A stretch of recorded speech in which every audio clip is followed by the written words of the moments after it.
అందరికీ నమస్కారం. The news Telugu ground report 2026కి స్వాగతం. రాష్ట్ర వ్యాప్తంగా 2 ఏళ్ల కూటమి పాలన తర్వాత పబ్లిక్ మూడ్ ఎలా ఉంది? ప్రజలు పాలక పార్టీల విధానాల గురించి ఏం మాట్లాడుతున్నారు? అదే సమయంలో విపక్ష వైఖరిని ఎలా చూస్తున్నారు? ఈ అంశాల మీద రాష్ట్ర వ్యాప్తంగా మనం సర్వే నిర్వహించాం. మే లాస్ట్ వీక్, జూన్ ఫస్ట్ వీక్లో నిర్వహించిన ఈ సర్వేకి సంబంధించినటువంటి అంశాలని మన ఛానల్లో వీడియోల రూపంలో అందిస్తున్నాం.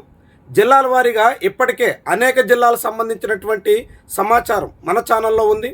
మీరు సర్వే అనే ప్లేలిస్ట్లోకి వెళ్ళి అన్ని జిల్లాల్లో ఏ జిల్లాలో ఎలాంటి పరిస్థితి ఉంది అన్నది పూర్తిగా చూసే అవకాశం ఉంటుంది. ఈరోజు మనం డాక్టర్ బిఆర్ అంబేద్కర్ కోనసీమ జిల్లాలో ఉన్న 6 అసెంబ్లీ స్థానాల్లో ఉన్న రాజకీయ పరిస్థితులు ఏంటి అన్న విషయం మీద చర్చిద్దాం. ఈ జిల్లా రాష్ట్రంలోనే రాజకీయంగా అత్యంత కీలకమైనటువంటి జిల్లా, ముఖ్యంగా కూటమి పక్షాలకి అత్యంత పట్టున్నటువంటి జిల్లా కూడా. ఈ జిల్లాలో కుల సమీకరణాల ప్రభావం చాలా ఎక్కువగా ఉంటుంది. అవన్నీ కలిసొచ్చి 2024లో 6కు 6 స్థానాల్లో కూటమి ఘన విజయం దక్కించుకుంది. అందులో 2 చోట్ల జనసేన, 4 చోట్ల తెలుగుదేశం పార్టీ అభ్యర్థులు విజయం సాధించారు. ఇప్పుడు ఆ 6 స్థానాల్లో ఏ నియోజకవర్గంలో ఎలాంటి పరిస్థితి ఉంది? జనసేన పార్టీ ఎమ్మెల్యేలు ఏ తీరున ప్రజాభిప్రాయాన్ని చూరగొనగలిగారు?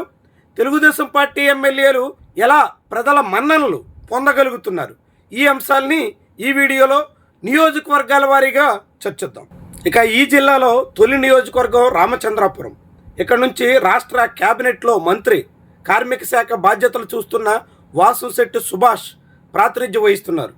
ఆయన తొలిసారిగా శాసనసభకు పోటీ చేసే అవకాశం దక్కించుకున్నారు. గెలిచిన వెంటనే శెట్టిబలిజా కోటాలో క్యాబినెట్ మంత్రిగా అవకాశం కూడా పొందారు. కానీ చాలా స్వల్ప కాలంలోనే ప్రజలకు ఆయన దూరం అయిపోయినట్టుగా ఇటీవలి అనేక పరిణామాలు చాటుతున్నాయి. నియోజకవర్గంలో వాసుశెట్టి సుభాష్ మంత్రిగా ఆయన తీరు, వ్యవహార శైలి, వీటి పట్ల ప్రజల్లో తీవ్రమైన వ్యతిరేకత కనిపిస్తోంది. ఆయన తండ్రికి నియోజకవర్గ బాధ్యతలు అప్పగిచ్చేసి ఆయన ఇష్టారాజ్యంగా సాగుతున్నారు అనే మాట అయితే చాలామంది నుంచి వినిపించింది. నియోజకవర్గంలో మంత్రిగా ఉన్నప్పటికీ చేయాల్సిన అభివృద్ధి కార్యకలాపాల మీద దృష్టి కన్నా ఆయన అనుచరులు సాగిస్తున్నటువంటి దందాలే నియోజకవర్గ వాసుల్ని ఎంత వేగంగా మంత్రికి దూరం చేసేసినటువంటి తీరికి అసలు కారణంగా చెప్పాల్సి ఉంటుంది. అయితే ఈ నియోజకవర్గం నుంచి వైఎస్ఆర్సీపీ ఇన్ఛార్జిగా పిల్లి సూర్యప్రకాష్ ఉన్నారు. ఆయన కూడా 2024లోనే తొలిసారిగా బరిలో దిగారు. తండ్రి వారసత్వంతో ఆయన రంగంలోకి వచ్చినప్పటికీ రాష్ట్ర వ్యాప్తంగా వీచిన వేవ్తో ఆయన బోల్తా పడ్డారు. ఆ తర్వాత కూడా నియోజకవర్గంలో పెద్దగా ప్రభావం చూపగల స్థాయిలో ఆయన శక్తి సామర్థ్యాలు లేవు అనే మాట అయితే నియోజకవర్గ వాసుల్లో ఉంది.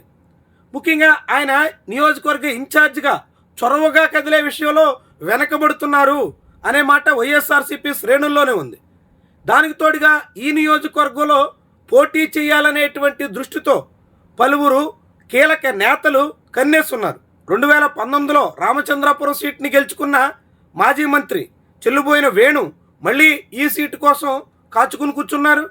అంతకుముందు రామచంద్రాపురం నుంచి ప్రాతినిధ్యం వహించిన తోట త్రిమూర్తులు కూడా ఈసారి తనకే ఛాన్స్ అని నమ్ముతున్నారు. ఇలా అనేక మంది ఈ రామచంద్రాపురం నియోజకవర్గం విషయంలో పట్టుదలగా ప్రయత్నం చేస్తున్నటువంటి తరుణంలో వైఎస్ఆర్సీపీలో ఆ వర్గపోరు సమస్య పోతే తప్ప ఇక్కడ పూర్తిగా వైఎస్ఆర్సీపీ పుంజుకునే అవకాశం లేదు. కానీ మంత్రి మీద మాత్రం చాలా తీవ్ర వ్యతిరేకత ఉంది.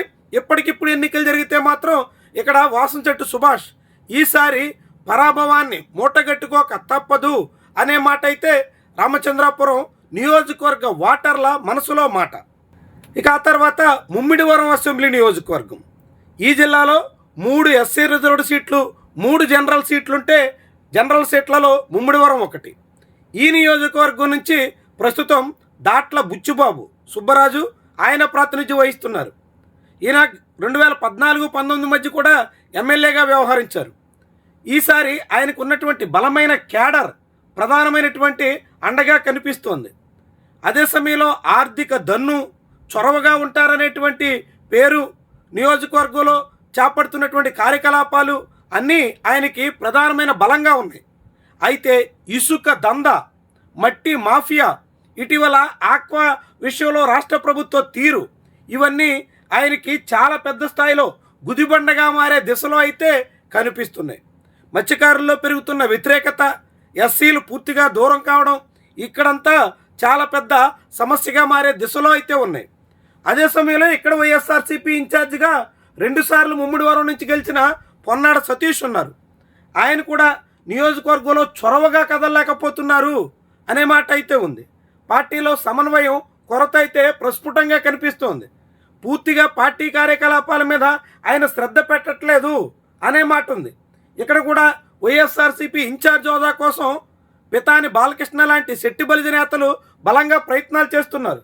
దాంతో వైఎస్ఆర్సీపీలోనే సమన్వయం, సఖ్యత చాలా నామమాత్రంగా మారుతోంది. దానికి తోడు కుల సమీకరణాలు కూడా కూటమిగా జనసేన, తెలుగుదేశం కలిసి సాగితే మాత్రం ఇక్కడ కాపుల ఓట్లు వైఎస్ఆర్సీపీ వైపు ఇప్పటివరకైతే మళ్ళీ అవకాశం లేదు. దాంతో ఇక్కడ చాలా తీవ్రమైనటువంటి పోటీ తప్పదు అనే మాట అయితే వినిపిస్తోంది. ఇప్పటికిప్పుడు ఎన్నికలు జరిగితే ఈ నియోజకవర్గంలో గట్టి పోటీ అనివార్యం అనే అభిప్రాయం చాలామంది నుంచి వినిపించింది.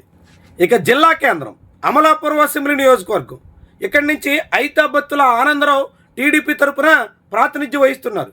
ఈ జిల్లాలోని ఎస్సీ రిజర్వ్డ్ స్థానాల్లో ఇదొకటి. ఆనందరావు పెద్దగా వివాదాస్పదుడు కాకపోవడం కూటమి బలం ప్రధానంగా కలిసి వస్తుంది. ముఖ్యంగా కాపుల అండ అత్యధికమైనటువంటి ఆధిక్యానికి కారణంగా మారింది. ఇప్పటికీ కూడా జనసేన పార్టీతో సమన్వయం విషయంలో ఆనందరావు చాలా జాగ్రత్తగా వ్యవహరిస్తున్నారు.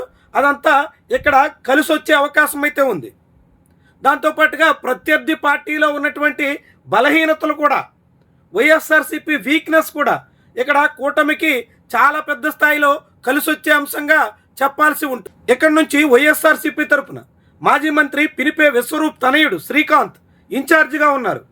యువకుడు కావడం, దూకుడుగా ఉంటారనేటువంటి పేరుండడం ఎన్నున్నప్పటికీ సమన్వయం మాత్రం చాలా పెద్ద సమస్యగా మారుతోంది. పార్టీలో అన్ని వర్గాల్ని కలుపుకుని సమిష్టిగా ప్రయత్నం చేయాల్సినటువంటి దశలో అందుకు భిన్నంగా శ్రీకాంత్ తీరుంది అనే మాట అయితే చాలా మంది నుంచి వినిపిస్తోంది.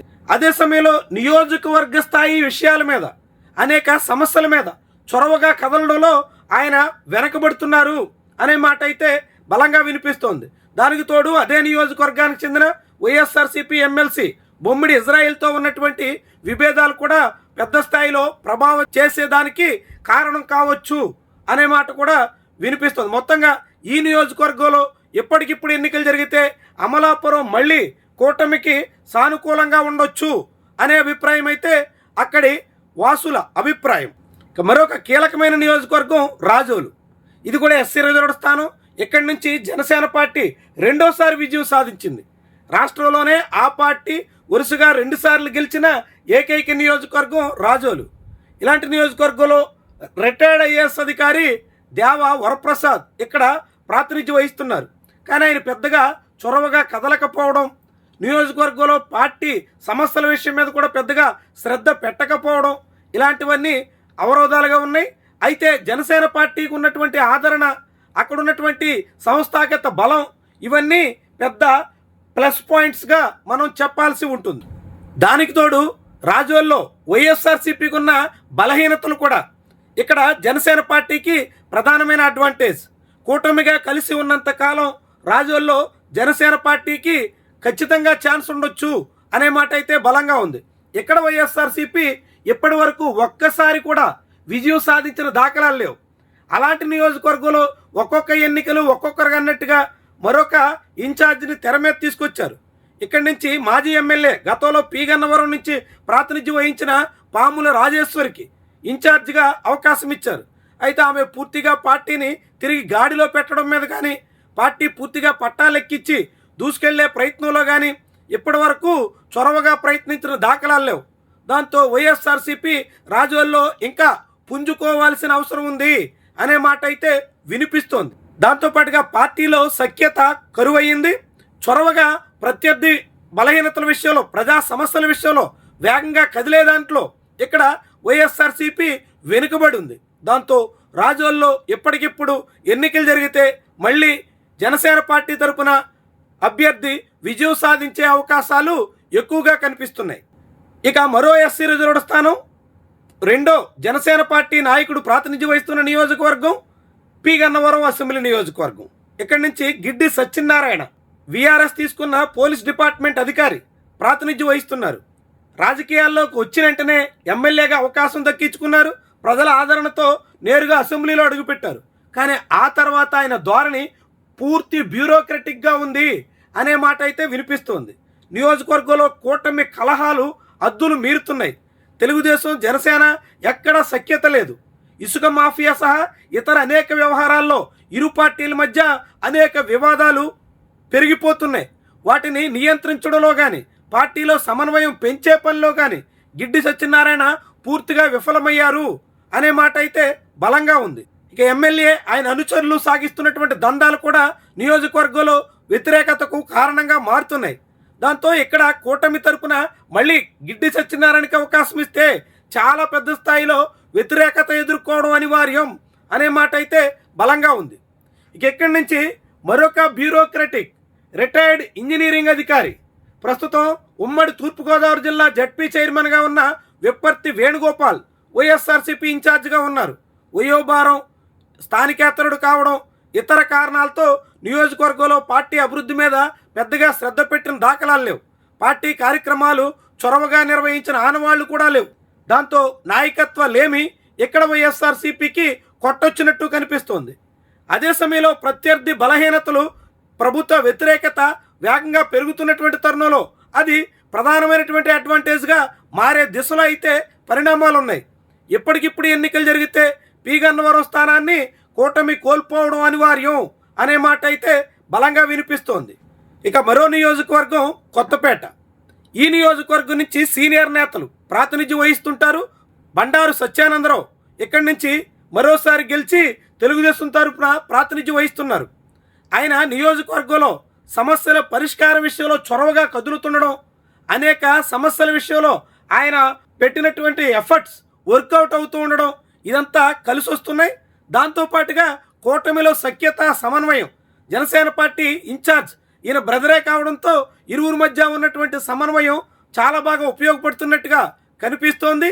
కూటమిగా కొత్తపేట నియోజకవర్గంలో కలిసి సాగినంతకాలం ఇక్కడ ప్రత్యర్థులకి అంతగా పప్పులుడికే అవకాశాలు ఉండవు అనే మాట అయితే బలంగా ఉంది. సమస్యలపై స్పందిస్తుండడం, కూటమి బలం బాగా కలిసి రావడం ఇందుకు ప్రధాన కారణం. అదే సమయంలో వైఎస్ఆర్సీపీ జిల్లా అధ్యక్షుడిగా ఉన్న మాజీ ఎమ్మెల్యే చెర్ల జగ్గిరెడ్డి ఇక్కడి నుంచి ప్రాతినిధ్యం వహిస్తున్నారు. ఆయన కూడా దూకుడు నాయకుడు.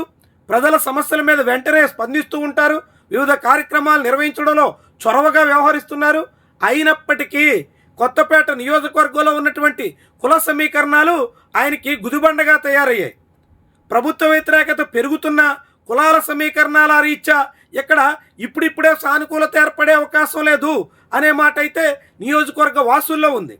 ఆయన సొంత మండలం రావులపాలెంలో కొంత అనుకూలత ఉన్నప్పటికీ ఇతర మండలాల్లో మాత్రం ఇప్పటి వరకు కూటమికే పూర్తిగా మొగ్గు కనిపిస్తోంది. దాంతో కొత్తపేట నియోజకవర్గంలో కూడా ఇప్పటికిప్పుడు ఎన్నికలు జరిగితే మాత్రం తెలుగుదేశం పార్టీ తిరిగి పాగా వేయడం ఖాయం అనే మాట నియోజకవర్గ వాసుల నుంచి వినిపించింది. దాంతో మొత్తంగా ఈ డాక్టర్ బిఆర్ అంబేద్కర్ కోనసీమ జిల్లాలో ఉన్నటువంటి 6 అసెంబ్లీ నియోజకవర్గాల్లో కూటమి 2 చోట్ల చాలా తీవ్రమైనటువంటి ప్రజా వ్యతిరేకతను ఎదుర్కొంటోంది. అందులో ఒకటి మంత్రి ప్రాతినిధ్యం వహిస్తున్న రామచంద్రాపురం కావడం విశేషంగా చూడాల్సి ఉంటుంది. ఇక ముమ్మిడివరం అసెంబ్లీ నియోజకవర్గంలో గట్టి పోటీ అనివార్యమనే దిశలో పరిణామాలు సాగుతున్నాయి. మిగిలిన 3 నియోజకవర్గాల్లో అంటే అమలాపురం, రాజోలు, కొత్తపేటలో మాత్రం ఇప్పటికీ కూటమి సేఫ్ జోన్లో కనిపిస్తోంది. మరి ఈ నియోజకవర్గాల్ని ఆ పార్టీ రాబోయే 3 ఏళ్లలో కూడా ప్రజల మద్దతును కూడగట్టుకుని నిలబెట్టుకుంటుందా, కాకుంటే పరిస్థితులు తారుమారవుతాయా చూద్దాం. ప్రస్తుతానికి మాత్రం డాక్టర్ బిఆర్ అంబేద్కర్ కోనసీమ జిల్లాలో కూటమికి మొగ్గు కనిపిస్తోంది. ఈసారి వైఎస్ఆర్సీపీ కూడా బోణీ కొట్టొచ్చు అనేటువంటి సంకేతాలు అయితే మొదలయ్యాయి. ఈ రిపోర్ట్ మీద మీ అభిప్రాయాన్ని కామెంట్ రూపంలో తెలియజేయండి. Thank you very much for watching.